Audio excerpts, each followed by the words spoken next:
En los Andes, a unos 4.000 metros de altura, los hombres del Calipso van a enfrentar los secretos del lago Titicaca. Nadie sabe lo que encierran esas aguas frías y hostiles. La leyenda dice que en su fondo yacen tesoros. Tras un silencio de varios siglos, cada piedra puede contar una historia y recordar las fabulosas civilizaciones que se han sucedido en sus orillas. Es un lago misterioso con fondos inexplorados, restos desconocidos, extraños animales.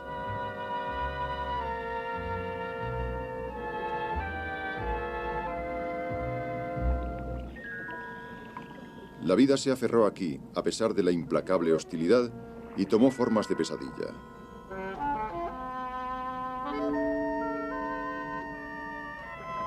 Incluso estos animales de la familia de los sapos tienen su secreto.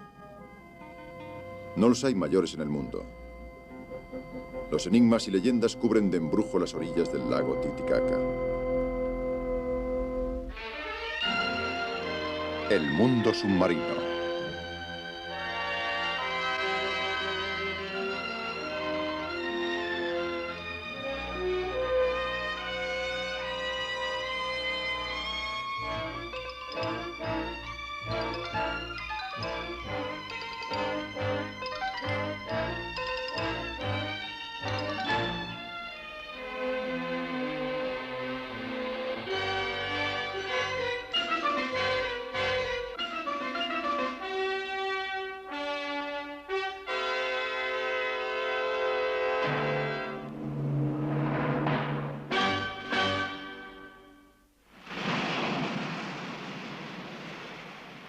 La leyenda del lago Titicaca.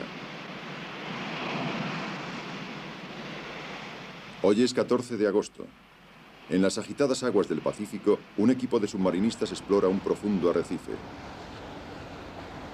En la superficie, el Calipso es un juguete de la marea.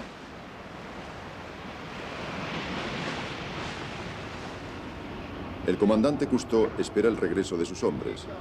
Observa el viento que arrecia y el mar que se encrespa. Bajo el agua la tormenta no se nota.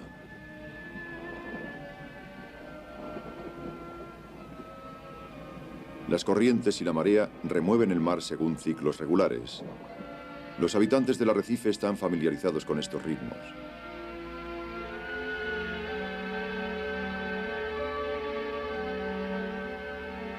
Sé muy bien lo que es la calma en las profundidades. Conozco esa tendencia a olvidar la superficie que tienen los submarinistas. Van de hallazgo en hallazgo a su antojo, sin preocuparse por las inquietudes que crecen arriba.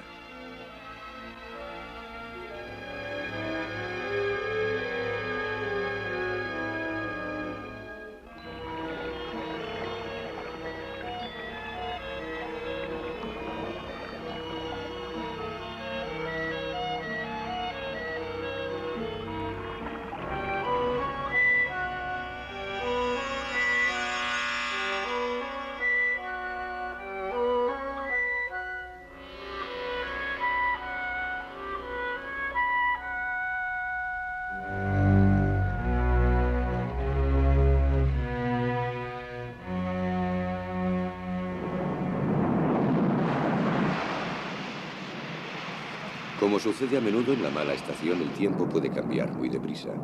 Hago volver a los submarinistas que no se dan cuenta hasta qué punto es urgente. En pocos minutos la recuperación se volverá problemática.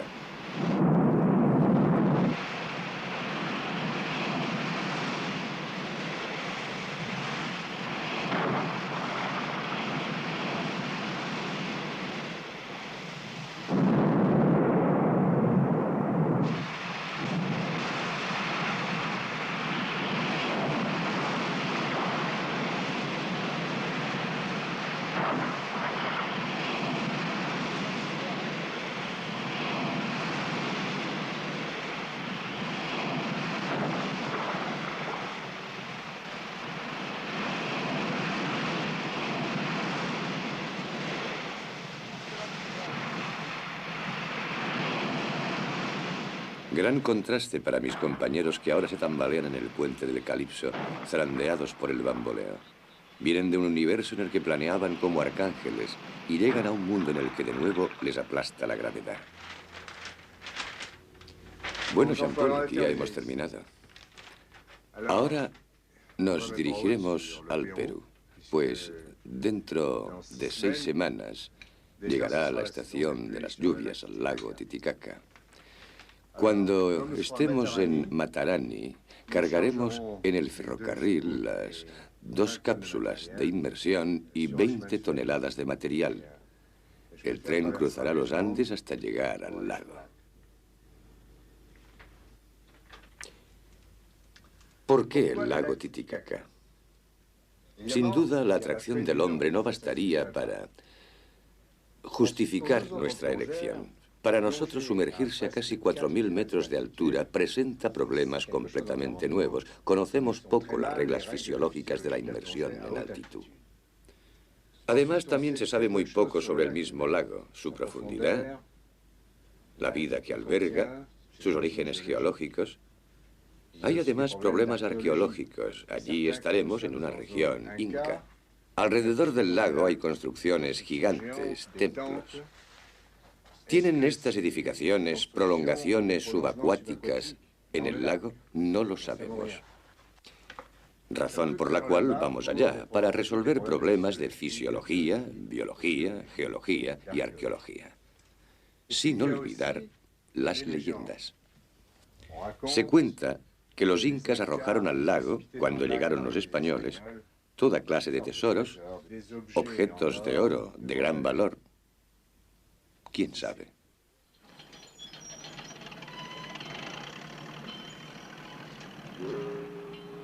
En los muelles del puerto peruano de Matarani, un tren especial está dispuesto para transportar a 17 hombres, 20 toneladas de material y las 2 cápsulas de inmersión, hasta unas montañas que alcanzan los 4.400 metros. La tripulación que queda a bordo es muy limitada. Los demás abandonan el marco familiar del barco impacientes por emprender esta expedición terrestre. Dejamos a Zum a bordo, ya que tememos sus reacciones en un país en el que le acecharían incidentes de todas clases. Al salir ponemos el altímetro a 0. Por cada vuelta completa de esfera habremos ascendido 1000 metros. El tren sube por una abrupta pendiente. Salimos de la eterna niebla de la costa pacífica para acceder al sol que ya no nos abandonará. Hace más de 4 siglos que los infatigables españoles de la conquista, empujados por la fiebre del oro, cruzaron estas montañas. Proporcionaron a la corona española un montón de riquezas, pero al precio de indecibles infortunios.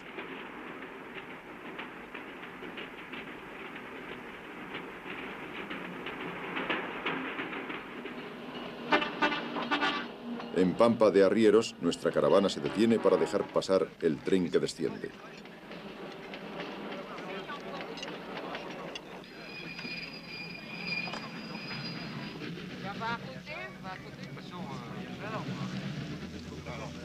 Miramos a los indios aymarás, que a su vez nos miran.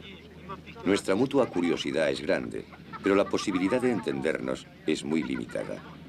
Nos sentimos separados por un abismo comparable al que hay entre la altura de los Andes y las profundidades del mar.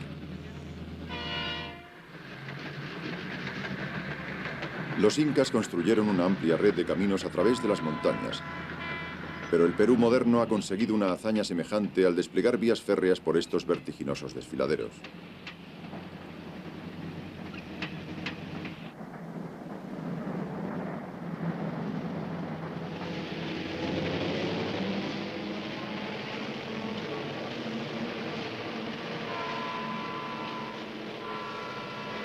Los submarinistas sienten frío.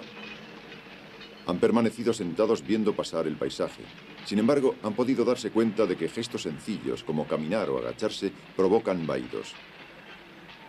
Aún no están aclimatados a la altura. Crucero Alto, simple estación para maniobras de agujas, es el punto más alto del viaje, 4.476 metros, casi la altura del Mont Blanc.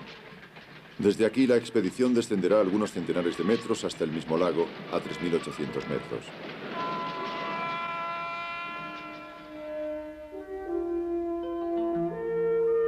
El lago aparece como un mar en medio de las montañas. Con una longitud de 225 kilómetros y una anchura de 60, tiene la misma superficie que Córcega, 7.000 kilómetros cuadrados. Es la extensión de agua navegable más alta del mundo.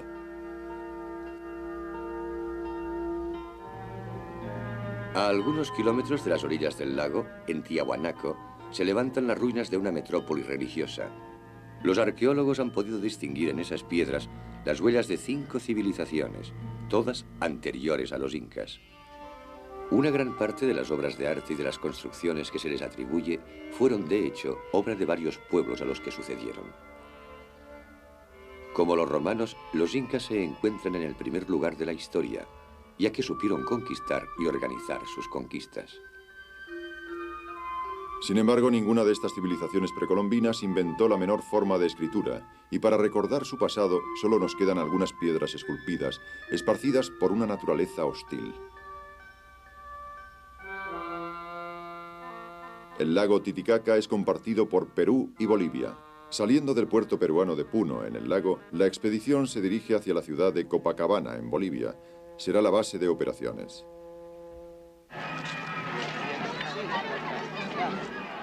Las cápsulas de inmersión causan gran curiosidad. Su llegada es pretexto para una gran fiesta entre los indios y para nosotros una manera de calmar sus temores y ganar su confianza. Todos los pueblos de los alrededores han enviado a sus bailarines y a sus músicos.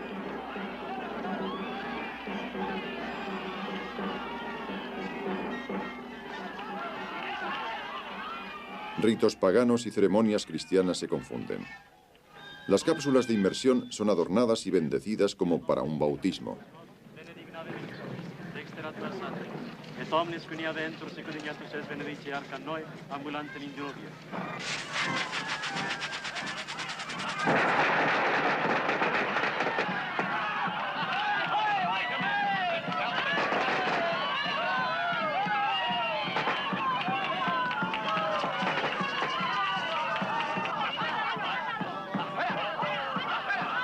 Las vestimentas de los indios para esta ceremonia son las que utilizan en las grandes fiestas.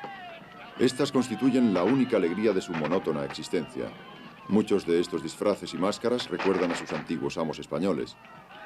También es la ocasión de cantar, bailar y, sobre todo, beber.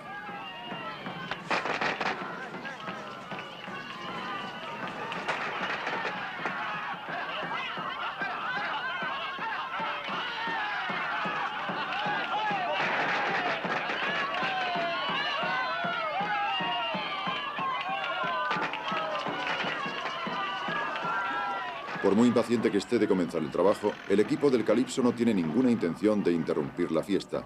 Todos los ritos que preceden a la simbólica inmersión de las cápsulas deben realizarse. A bordo del pontón que nos servirá de plataforma de inmersión, experimentamos la sensación de haber cambiado de planeta. El peso de nuestro equipo nos exige un esfuerzo físico considerable. A esta altitud, la menor tarea nos agota.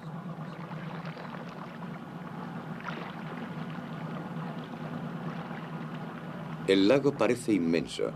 Nuestros temores con relación a la inmersión en altura no hacen más que crecer.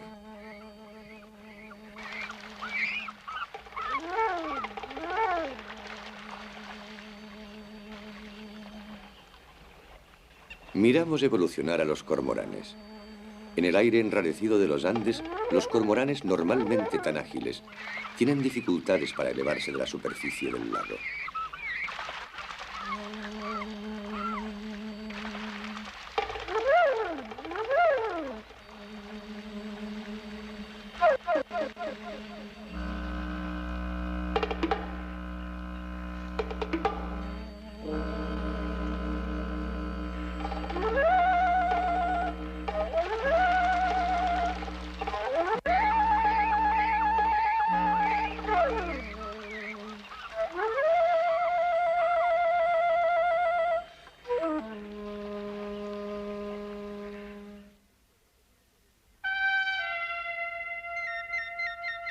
En la punta de la península de Copacabana se elevan las islas sagradas del Sol y de la Luna.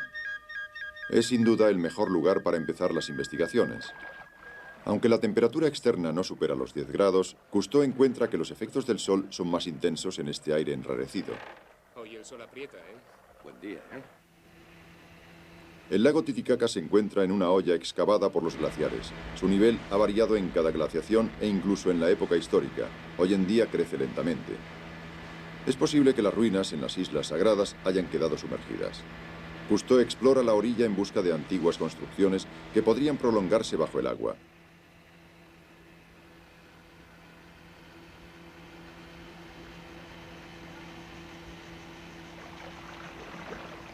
A bordo del pontón, el equipo se prepara para una inmersión de prueba. Hay que ver en qué medida la altitud influye en las posibilidades de trabajo en el agua. Incluso el mismo compresor tiene problemas. El aire no suministra suficiente oxígeno al motor. Los pájaros son como el motor, tienen dificultades para arrancar.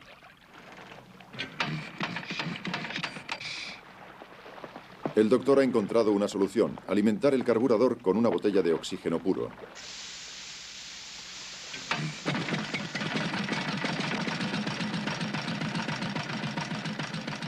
Delmotte y Deluar serán los primeros en sumergirse. Se han vestido lentamente, ya que incluso los gestos familiares de ponerse el equipo se vuelven aquí muy penosos. Para que un hombre trabaje con eficacia a esta altura, es necesario que la cantidad de glóbulos rojos aumente, lo que requiere algunas semanas, pero además que el tamaño de los pulmones y el metabolismo se modifiquen.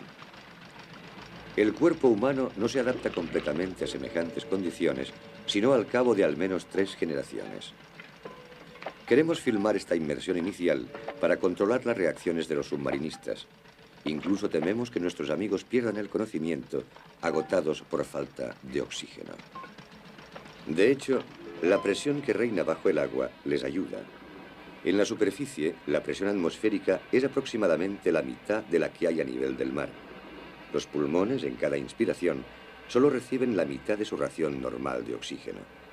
A una profundidad de 4,5 metros, el aire proporcionado por el expansor alcanza de nuevo la presión de una atmósfera.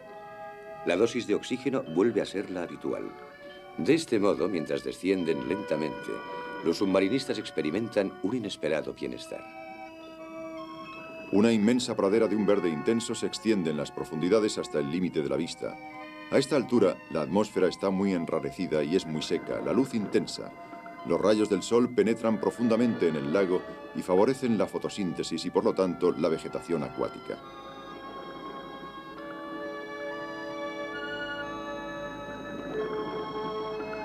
Bajo la alfombra vegetal, el fondo está formado por varios metros de barro y lodo. El brazo se hunde en él hasta el hombro.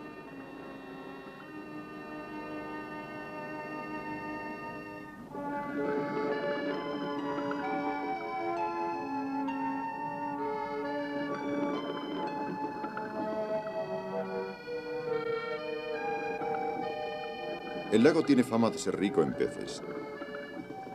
Abajo no da en absoluto esa impresión. Los peces no se mueven en bancos apretados. Una vez llegamos a la superficie, estamos de nuevo expuestos al cansancio de la altitud. Investigamos un nuevo terreno, la inmersión en alta montaña. Tiene sus reglas particulares que nuestros fisiologistas definieron teóricamente en Marsella, pero que debemos comprobar en la práctica.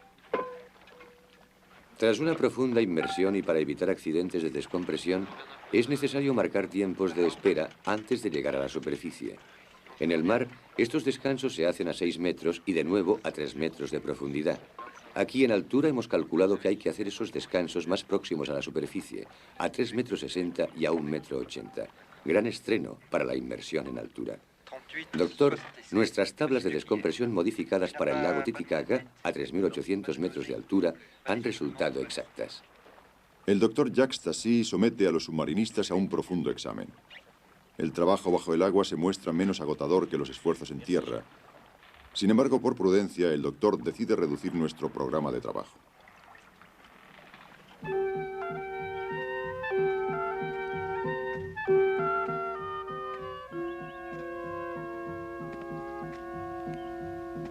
La Isla del Sol y la Isla de la Luna parecen haber tenido un papel primordial en la vida religiosa y civil de los incas.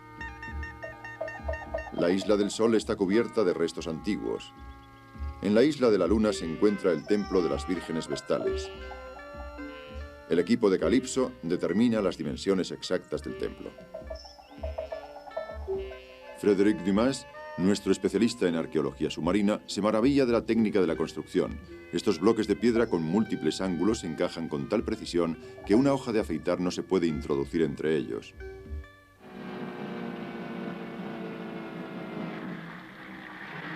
Tras haber determinado el probable emplazamiento de los cimientos bajo el agua, los submarinistas se esfuerzan en localizarlos entre los juncos que los indígenas llamaban totoras.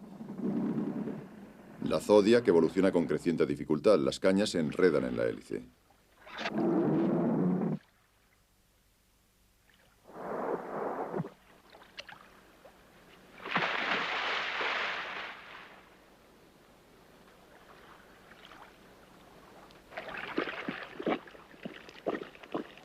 Jean Rien se abre camino a través de toda esa vegetación.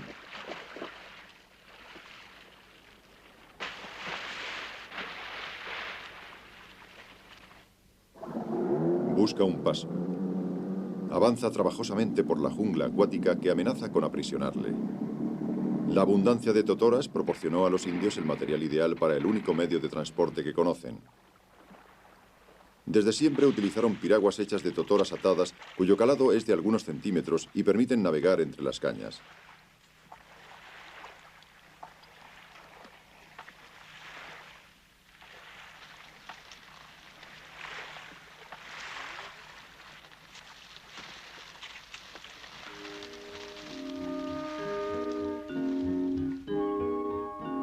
Frédéric Dumas encuentra un enorme monolito en la orilla.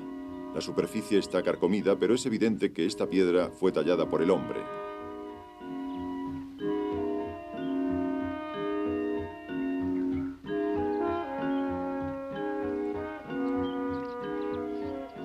Otras piedras talladas llevan a Dumas hasta una serpiente esculpida de ojos salientes. Es una cobra, una serpiente de anteojos muy reconocible. ¿Qué hace en estas montañas la imagen de esta serpiente de tierras cálidas?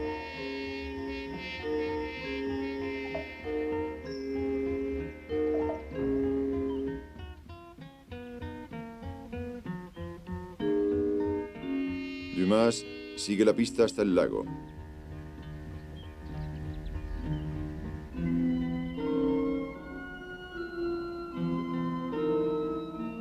Los muros son la prolongación de las construcciones descubiertas en la orilla.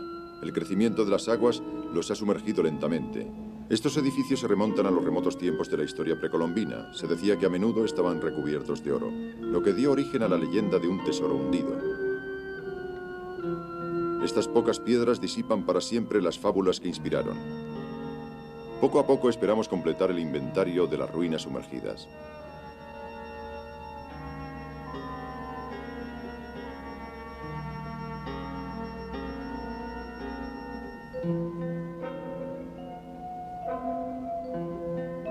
Aquí están, por fin, los cimientos o la prolongación de los muros en el lago Titicaca. Quizá estos muros rodeaban antaño el templo del dios Sol. Quizá las risas de las favoritas del Inca resonaron aquí antes de que la llegada de los conquistadores apagara su alegría. Quizá también bajo las rocas y el barro duermen los secretos que quedan por descubrir.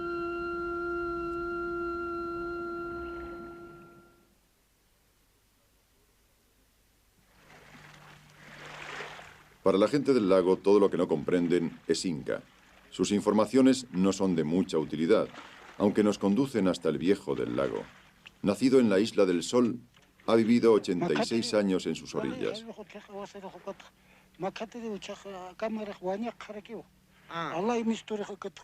Mientras masca hojas de coca, nos habla de un túnel que unía el lago con Cuzco, la antigua capital de los incas. Un túnel tanto bajo el lago como bajo tierra y que tendría una longitud de 320 kilómetros.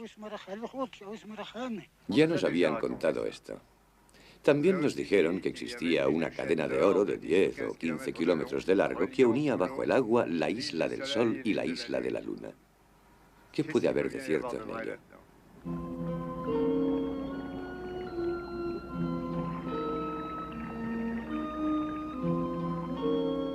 En el agua, bastante clara pero cargada, la visibilidad no supera los 15 metros. El fondo está generalmente atestado de rocas cubiertas de algas. Jean Ryan observa restos, pedazos de alfarería cubiertos de algas que apenas se distinguen de las rocas que los rodean. Los trozos de alfarería son para los arqueólogos lo que las pepitas para los buscadores de yacimientos. He encontrado muchas vasijas durante otras expediciones.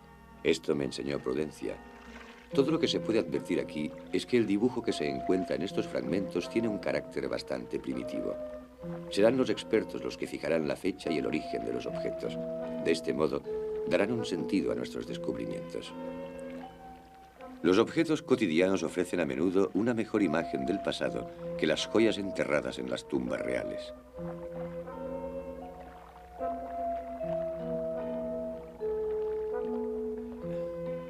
Pesa bastante. Más que las otras.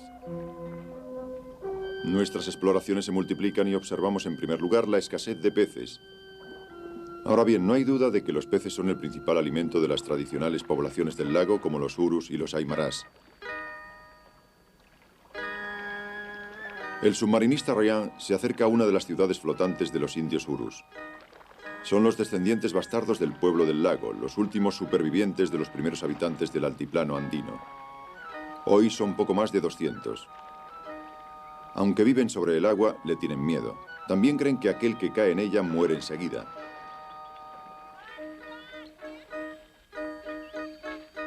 Pero Ryan consigue finalmente subir a bordo de la isla flotante.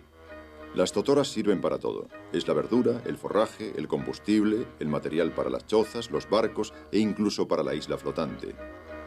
Cuando las primeras capas se pudren, se extienden encima otros juncos recién cortados. A veces sucede que los hogares prenden fuego a las cañas secas. Entonces los pobladores se amontonan en las piraguas y esperan que el incendio se apague.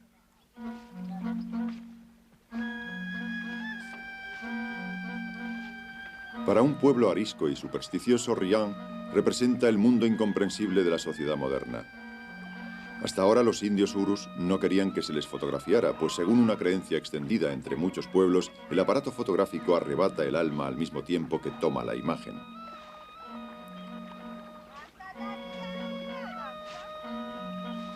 Ryan les distrae, lo que nos permite filmar el pueblo con relativa libertad. Los cormoranes son muy numerosos en el pueblo. En otros países se utilizan para pescar. Los urus los crían como pollos para comérselos. Ryan hace un descubrimiento significativo mientras se pasea por el pueblo.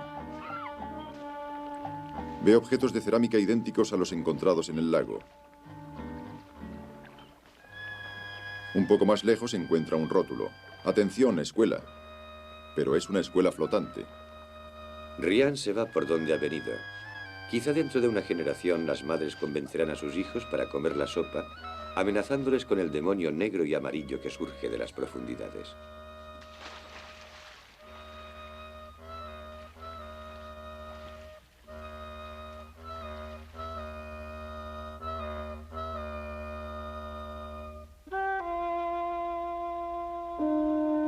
Una tras otra, las civilizaciones florecieron aquí antes de desaparecer. Dejaron muchos enigmas.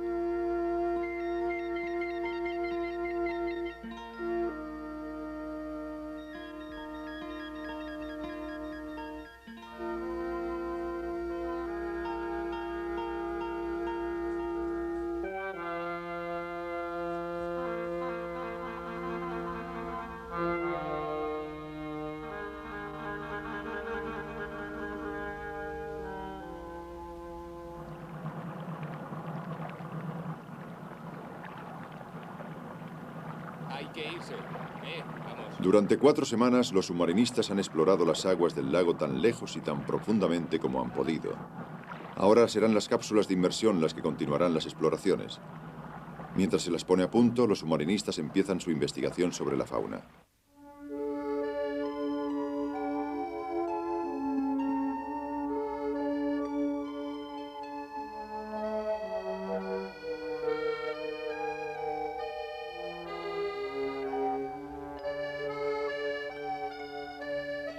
Las tormentas son frecuentes en el lago. Descubrimos los restos de un pequeño vapor y en él un sapo.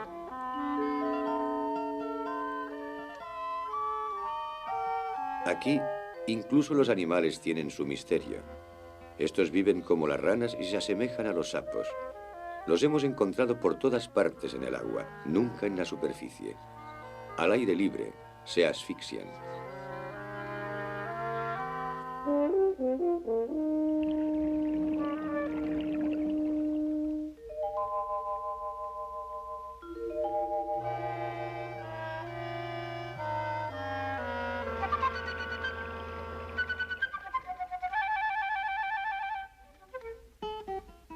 Respondiendo al nombre científico y bárbaro de Telmatobius culeus, estos sapos son únicos en el mundo por su tamaño y por su comportamiento.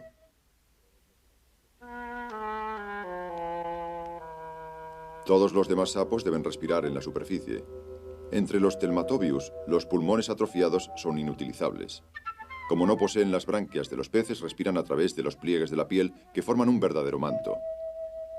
Los minúsculos capilares que cubren la superficie de sus cuerpos extraen el oxígeno directamente del agua.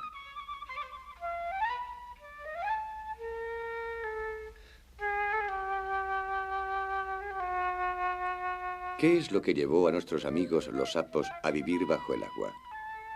Sin duda, el aire enrarecido de los Andes, que no les proporcionaba suficiente oxígeno. Mientras su tamaño se incrementaba, sus pulmones se atrofiaban poco a poco, por lo que comenzaron a respirar por la piel.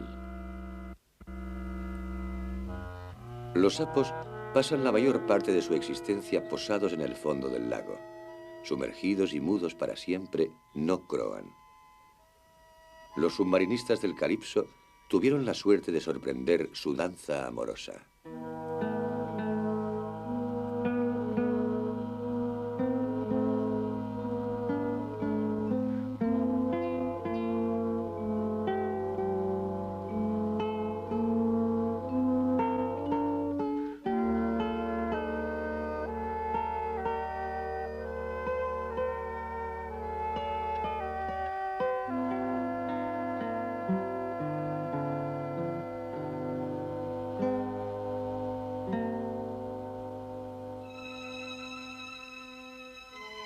Hay otro misterio en este lago. Encontramos en las hierbas gran cantidad de peces muertos. Algunos estaban hinchados, otros deformados. No parecen haber sido muertos.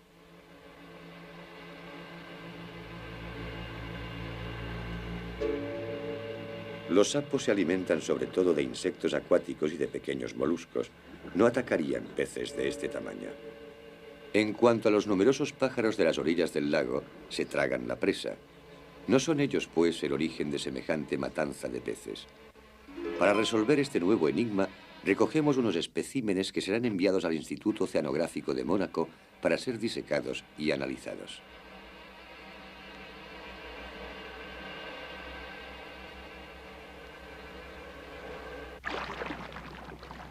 Sea cual sea la causa de la muerte de estos peces, el equilibrio biológico de todo el lago y la vida de los indios pescadores se verán comprometidos si no se pone fin a esta hecatombe.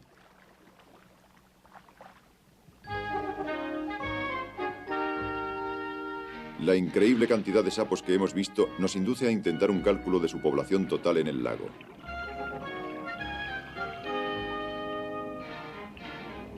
Dado que no hemos encontrado un solo lugar sin sapos, basta para tener una idea muy aproximada de su número total con contarlos en un cierto perímetro. Un equipo delimita con boyas y cintas una zona de 1000 metros cuadrados. Los hombres recogerán todos los sapos dentro de este perímetro. Los contaremos y haciendo un sencillo cálculo tendremos al menos una idea de la cantidad de sapos que hay en el lago.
Si se les deja mucho tiempo fuera del agua, los sapos mueren como los peces. Felizmente, el recuento va deprisa.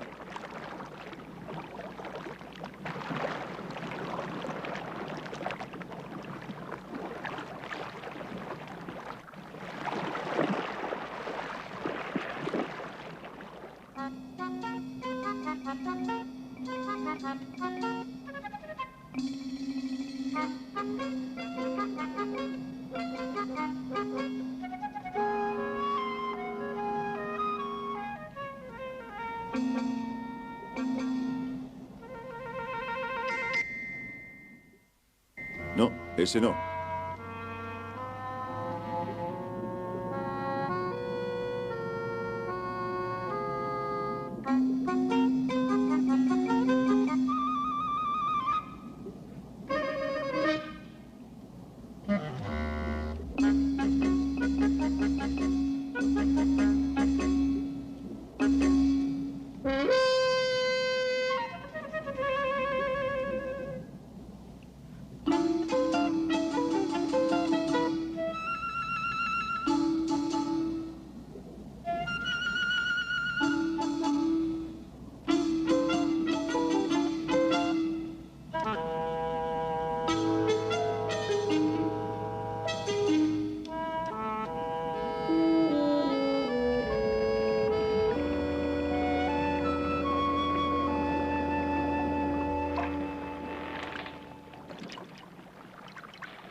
Las dimensiones del animal son sorprendentes. Completamente estirado mide cerca de 50 centímetros.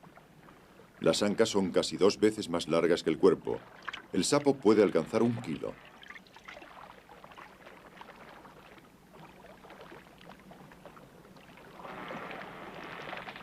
Se eligen algunos especímenes para enviarlos al Instituto Oceanográfico de Mónaco para un estudio más profundo. Los sapos nunca han formado parte de la alimentación de los habitantes del lago, pero son probablemente comestibles y podrían representar una fuente de proteínas nada despreciable.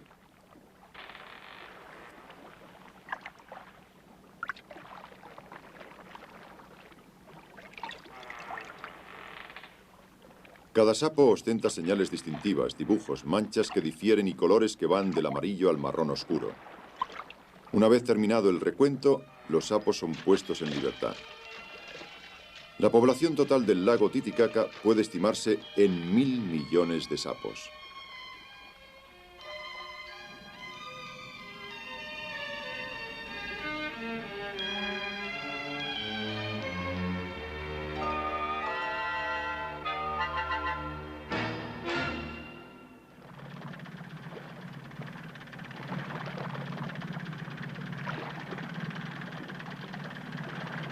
El doctor Harold Edgerton, profesor del Instituto Tecnológico de Massachusetts, impaciente por participar en otra expedición con su amigo Cousteau, prepara los ensayos de su sonar especial.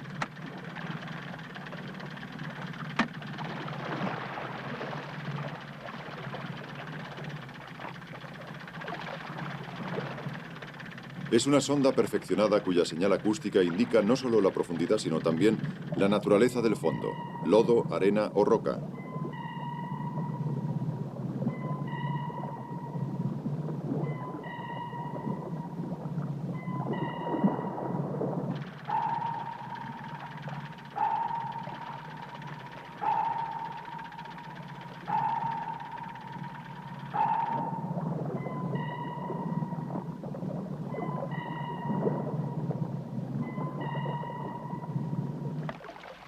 La banda de registro da una imagen detallada del fondo del lago. La profundidad máxima medida es de 370 metros.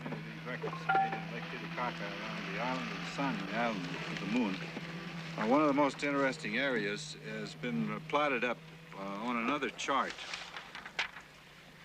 which shows Sun Island, the main island of Copacabana. El doctor Edgerton comenta con Falcó los gráficos del fondo del lago alrededor de las islas del Sol y de la Luna. La región más interesante ha aparecido en esos perfiles. Entre 2 dorsales rocosas, dice, existe una cuenca de sedimentación a 120 metros de profundidad. Valdría la pena hacer una inmersión allí con las cápsulas. Del fondo plano emergen abruptos acantilados que probablemente sería interesante observar. Además, los eventuales tesoros tirados en el lago tienen muchas posibilidades de haberse reunido en esta llanura.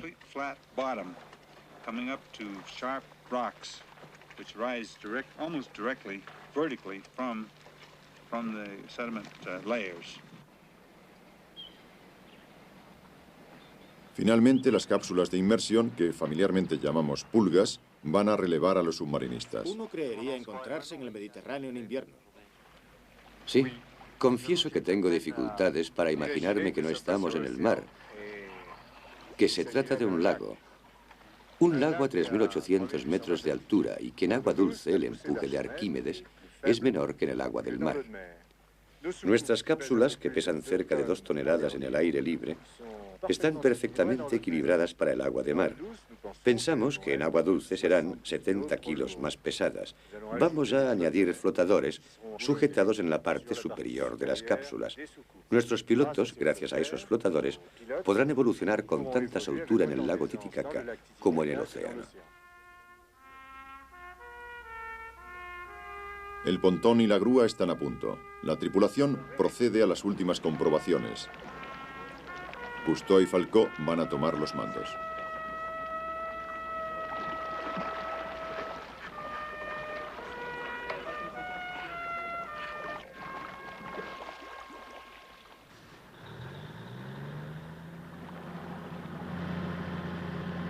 ¿Cuál es la pregunta?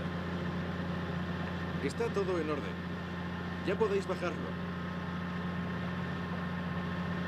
Bueno, ¿y tú qué crees? ¿Va todo bien o qué? Sí, perfectamente. Seguid informando. Está bien, haremos lo posible. En el interior, Falcó indica que todo funciona normalmente. La unión telefónica con el puente se desconecta y el último vínculo con la superficie se corta.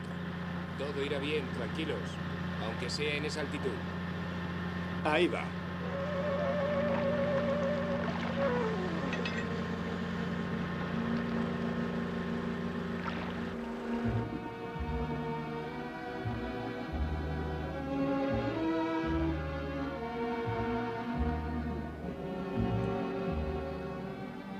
Un submarinista acompaña las cápsulas hasta los 30 metros para asegurarse de que no han sufrido mucho durante su largo viaje a través de los Andes. Cousteau y Falcó, con los faros, le dicen hasta luego.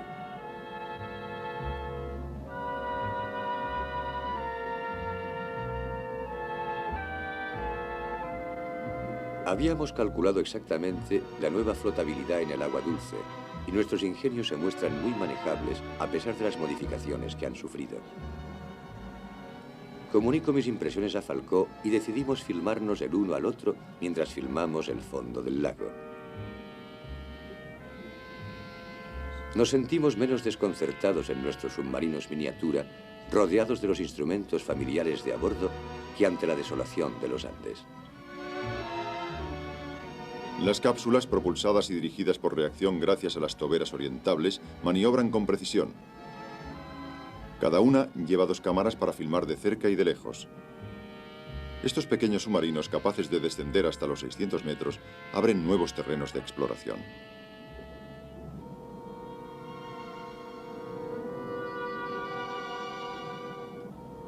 Las 2 cápsulas descienden una junto a la otra, bordeando prudentemente las rocas.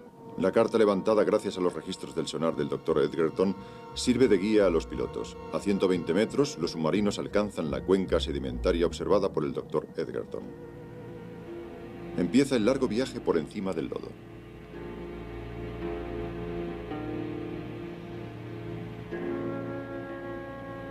Falcó y yo intercambiamos nuestras impresiones mediante el teléfono sonar. Instintivamente nos referimos sin cesar a nuestras experiencias submarinas.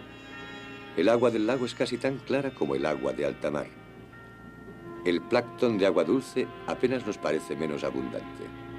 Los sedimentos acumulados en el fondo del lago tienen, según la estimación de Edgerton, al menos 10 metros de espesor. Falcó y yo experimentamos una gran emoción ante un espectáculo que el hombre jamás ha contemplado. El fondo de este lago ha permanecido hasta ahora más secreto que la superficie de la Luna.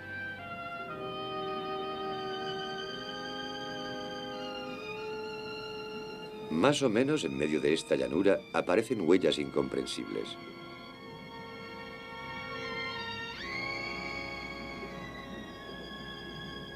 Enseguida, nuestros dos submarinos dan media vuelta para seguir esos zigzags. Los surcos han sido trazados por nuestros viejos amigos, los sapos. Jamás se habían observado sapos vivos a más de 120 metros de profundidad.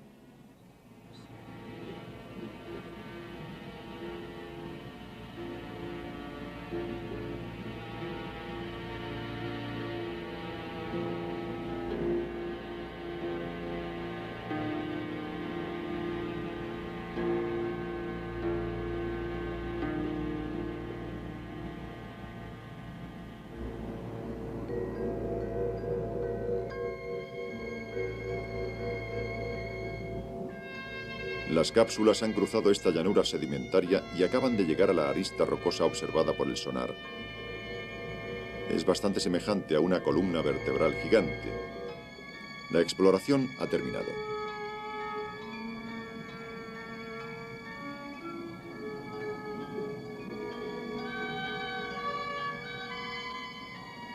A una señal dada por Cousteau, los submarinos ascienden dejando desaparecer en el fondo del lago las leyendas sobre los incas y sus tesoros.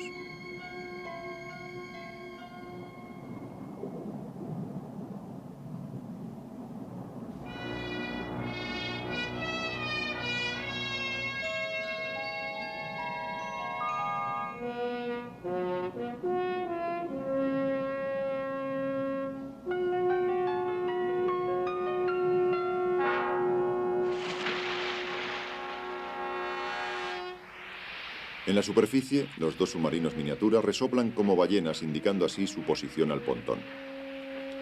Esta imagen final de nuestra expedición reúne las cápsulas de inmersión junto a las canoas de junco de los indios. Resume 2000 años de historia del lago Titicaca. Cousteau regresa a Mónaco en busca de la respuesta al problema de los peces muertos. Y bien, Garpín, ¿has podido resolver el misterio de los peces muertos del lago Titicaca? Sí, los peces tienen úlceras. Seguramente se trata de una furonculosis transmitida por las truchas que se han introducido en el lago. ¿Y crees que se logrará salvar la fauna del lago? Eso creo. Se están haciendo investigaciones. Desde ahora, los biólogos se han puesto manos a la obra. Van a intentar detener un mal que dejaría a los sapos y a las truchas como únicos propietarios del lago.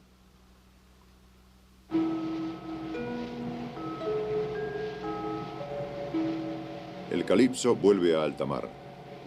Los submarinistas se encuentran a bordo como en su casa. En el puente, dos piraguas indias destinadas a un museo de California. El viento del mar dispersa el polvo de los imperios desaparecidos.